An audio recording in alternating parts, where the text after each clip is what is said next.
Hi friends, welcome back to my channel. So ಇವತ್ತಿನ ಒಂದು ವಿಡಿಯೋದಲ್ಲಿ ತುಂಬ ಸಿಂಪಲ್ಲಾಗಿ ಬೆಂಡೆಕಾಯಿ ಪಲ್ಯನ ಯಾವ ಥರ ಮಾಡ್ಬೋದು ಅಂತ ತಿಳಿಸ್ಕೊಡ್ತೀನಿ, ಬನ್ನಿ. ಸೊ ನೋಡಿ, ನಾನಿಲ್ಲಿ 1/2 kg ಬೆಂಡೆಕಾಯಿ ತೊಗೊಂಡಿದ್ದೀನಿ. ಸೊ ಮಾಡೋಕ್ಕಿಂತ ಮುಂಚೆನೇ ಒಂದು 20 ಮಿನಿಟ್ಸ್ ಇದನ್ನು ತೊಳೆದಿಟ್ಕೋಬೇಕು. ತೊಳೆದ್ಬಿಟ್ಟು ಆಮೇಲೆ ಕಟ್ ಮಾಡ್ಕೋಬೇಕು. ಓಕೆ, ನಾನು ಇಲ್ಲಿ ಅರ್ಧ kg ಬೆಂಡೆಕಾಯಿನ ಕಟ್ ಮಾಡ್ಕೊಂಡಾಯಿತು. ಸೊ ಇದನ್ನು ಚೆನ್ನಾಗಿ ಫ್ರೈ ಮಾಡಬೇಕು. ಓಕೆನಾ, ಇದು ಸ್ವಲ್ಪ ಟೈಮ್ ತೊಗೊಳುತ್ತೆ ಕಟ್ ಮಾಡೋಕ್ಕೆ ಮತ್ತು ಫ್ರೈ ಮಾಡೋಕ್ಕೆ. ನಾನು ಆಲ್ರೆಡಿ ಪ್ಯಾನನ್ನು ತುಂಬ ಅಂದರೆ ಹೈ ಫ್ಲೇಮಲ್ಲಿಟ್ಟು ಇದನ್ನು ಹೀಟ್ ಮಾಡಿದ್ದೀನಿ. ಸ್ವಲ್ಪ ಹೀಟ್ ಮಾಡಿಬಿಟ್ಟು ಆಮೇಲೆ ಹಾಕಿ. ಹಾಗೆ ಹಾಕಿದರೆ ಅಷ್ಟೊಂದು ಚೆನ್ನಾಗಿ ಬೇಗ ಫ್ರೈ ಆಗೋಲ್ಲ. ಎಣ್ಣೆ ಏನೂ ಹಾಕ್ತಾಯಿಲ್ಲ. ಸೊ ಹಾಗೇ ಫ್ರೈ ಮಾಡ್ತಾಯಿದ್ದೀನಿ. ಎಣ್ಣೆ ಆ್ಯಡ್ ಮಾಡಬೇಡಿ. ನೋಡಿ, ಸ್ವಲ್ಪ ಲೋಳೆ ಥರ ಬರುತ್ತೆ. ಈ ಬೆಂಡೆಕಾಯಿನೇ ಹಾಗೆ ಇರೋದು, ಬಟ್ ತುಂಬ ಹೆಲ್ತಿಗೆ ತುಂಬ ಒಳ್ಳೆಯದು ಇದು. ಸೊ ಇದಕ್ಕೆ ನಾನು 2 ಈರುಳ್ಳಿ ತೊಗೊಂಡಿದ್ದೀನಿ. ಸೊ 2 ಈರುಳ್ಳಿಯನ್ನು ಚಿಕ್ಕದಾಗಿ ಕಟ್ ಮಾಡ್ಕೊಂಡಿದ್ದೀನಿ. ಹಾಗೆ 2 ಟೊಮೆಟೊ ತೊಗೊಂಡಿದ್ದೀನಿ. ಓಕೆನಾ. ಸೊ ಇದು ಕಟ್ ಮಾಡ್ಕೊಂಡು ನಮ್ಗೆ ಏನೇನು ಇಂಗ್ರೀಡಿಯೆಂಟ್ಸ್ ಬೇಕು ಅದನ್ನೆಲ್ಲ ರೆಡಿ ಮಾಡೋಷ್ಟರಲ್ಲಿ ಬೆಂಡೆಕಾಯಿ ಫ್ರೈ ಆಗಿರುತ್ತೆ. ನೋಡಿ, ಇಲ್ಲಿ ಪದೇ ಪದೇ ತಿರುಬೇಡಿ. ಓಕೆನಾ, ಒಂದು ಸ್ವಲ್ಪ ಲೋಳೆ ಥರ ಇರುತ್ತೆ, ಪರವಾಗಿಲ್ಲ. ಎಣ್ಣೆ ಹಾಕ್ದೇ ಫ್ರೈ ಮಾಡ್ತಾಯಿದ್ದೀನಿ. ಇವಾಗ ಚೆನ್ನಾಗಿ ಫ್ರೈ ಆಗಿದೆ. ಬನ್ನಿ ಹೇಗೆ ಮಾಡೋಣ ನೋಡೋಣ. ಇಲ್ಲಿ 2 ಟೇಬಲ್ ಸ್ಪೂನ್ ಆಯಿಲ್ ಹಾಕಿದ್ದೀನಿ. ಒಗ್ಗರಣೆಗೆ ಮಾಮೂಲಿ ಜೀರಿಗೆ, ಸಾಸಿವೆ, ಕರಿಬೇವು ಇದೆಲ್ಲ ಹಾಕಿಬಿಟ್ಟು ಒಗ್ಗರಣೆ ಕೊಡ್ತಾಯಿದ್ದೀನಿ. ಸೊ ಫ್ರೆಂಡ್ಸ್, ಪ್ಲೀಸ್ ಯಾರೆಲ್ಲ ನನ್ನ ವಿಡಿಯೋ ನೋಡ್ತಾ ಇದ್ದೀರಾ, ಸಬ್ಸ್ಕ್ರೈಬ್ ಮಾಡೋದನ್ನು ಮರಿಬೇಡಿ. ಒಂಚೂರು ಬೆಳ್ಳುಳ್ಳಿ ಹಾಕ್ಕೊಳ್ಳಿ.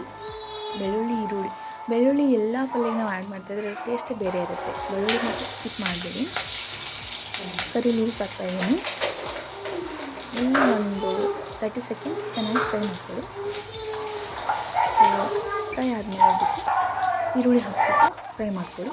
ಈರುಳ್ಳಿ ಹಾಕಿ ಸ್ವಲ್ಪ ಸಾಲ್ಟನ್ನು ಹಾಕ್ಕೊಳ್ಳಿ. ಬೇಗ ಅದು ಬೇಯುತ್ತೆ. ರುಚಿ ತಕ್ಕಷ್ಟೇ ಸಾಲ್ಟ್ ಹಾಕ್ಕೊಳ್ಳಿ. ಸಾಲ್ಟನ್ನು ಸ್ವಲ್ಪ ಕಡಿಮೆನೇ ಹಾಕ್ಕೋಬೇಕು, ಯಾಕಂತಂದರೆ ಜಾಸ್ತಿ ಆದರೆ ತೆಗಿಯೋಕ್ಕಾಗಲ್ಲ. ಒಂಚೂರು ಕಡಿಮೆ ಏನಾದರೂ ಆದರೆ ನಾವು ಎಂಡಲ್ಲಿ ಆ್ಯಡ್ ಮಾಡ್ಕೋಬೋದು. ಸೊ 2 ಟೊಮೆಟೊ ಆ್ಯಡ್ ಮಾಡ್ತಾಯಿದ್ದೀನಿ. 2 ಟೊಮೆಟೊ ಮಿಕ್ಸ್ ಮಾಡಿಬಿಟ್ಟು ಚೆನ್ನಾಗಿ ಇದನ್ನು ಫ್ರೈ ಮಾಡ್ಕೊಳ್ಳಿ. ಓಕೆನಾ. ಸೊ ಫ್ರೈ ಆದಮೇಲೆ ಮೀಡಿಯಮ್ ಫ್ಲೇಮಲ್ಲಿ ಇಟ್ಕೊಂಡು ಪರವಾಗಿಲ್ಲ, ಹೈ ಫ್ಲೇಮಲ್ಲಿ ಇಟ್ಕೊಳ್ಳಿ. ನೋಡಿ. ಸೊ ಇವಾಗ ಚೆನ್ನಾಗಿ ಫ್ರೈ ಆಗಿದೆ. ಸ್ವಲ್ಪ ಅರಿಶಿನ ಪುಡಿ ಹಾಕ್ತಾಯಿದ್ದೀನಿ. ಕಲರ್ಗೆ ಚೆನ್ನಾಗಿರುತ್ತೆ ಅರಿಶಿನ ಪುಡಿ, ಟೇಸ್ಟಿಗೂ ಕೂಡ ಚೆನ್ನಾಗಿರುತ್ತೆ. ಮತ್ತು ಇದಕ್ಕೆ ಖಾರ ಆ್ಯಡ್ ಮಾಡ್ತಾಯಿದ್ದೀನಿ. ನೋಡಿ, ನೀವು ಪಲ್ಯಕ್ಕೆಲ್ಲ ಯಾವ ಖಾರ ಹಾಕ್ತೀರಾ ಆ ಖಾರನೇ ನೀವು ಯೂಸ್ ಮಾಡ್ಬೋದು. ಕೆಲವೊಬ್ಬರು ಈ ಕಡೆ ಸೌತ್ ಸೈಡ್ ಎಲ್ಲ ಬೇರೆ ಸಾಂಬಾರಿಗೆ ಬೇರೆ, ಪಲ್ಯಗೆ ಬೇರೆ ಅಂತ ಮಾಡ್ಕೊಂಡಿರ್ತಾರೆ. ಅವ್ರು ಪಲ್ಯಗೆ ಯಾವ್ದು ಮಾಡ್ಕೊಂಡಿರ್ತಾರೋ ಅದನ್ನೇ ಹಾಕ್ಬೋದು. ಇಲ್ಲಾಂದರೆ ಸಾಂಬಾರು ಪೌಡ್ರ್ ಹಾಕ್ಬೋದು, ಇಲ್ಲಾಂದರೆ ಬರೀ ಅಚ್ಚಕಾರದ ಪುಡಿನೂ ಹಾಕ್ಬೋದು. ಸೊ ಇವಾಗ ಫ್ರೈ ಮಾಡಿರುವಂಥ ಬೆಂಡೆಕಾಯಿನ ಹಾಕ್ತಾಯಿದ್ದೀನಿ. ವೆರಿ ಸಿಂಪಲ್ ಇದೆ ಫ್ರೆಂಡ್ಸ್. ನೀವು ಇದು ಒಂದು ಸಾರಿ ನೀವು ಈ ಥರ ಟ್ರೈ ಮಾಡಿ ನನಗೆ ಕಮೆಂಟ್ ಮಾಡೋದನ್ನು ಮರಿಬೇಡಿ. ತುಂಬ ಇಷ್ಟಪಟ್ಟು ತಿಂತೀರಾ ಚಪಾತಿಗೆ.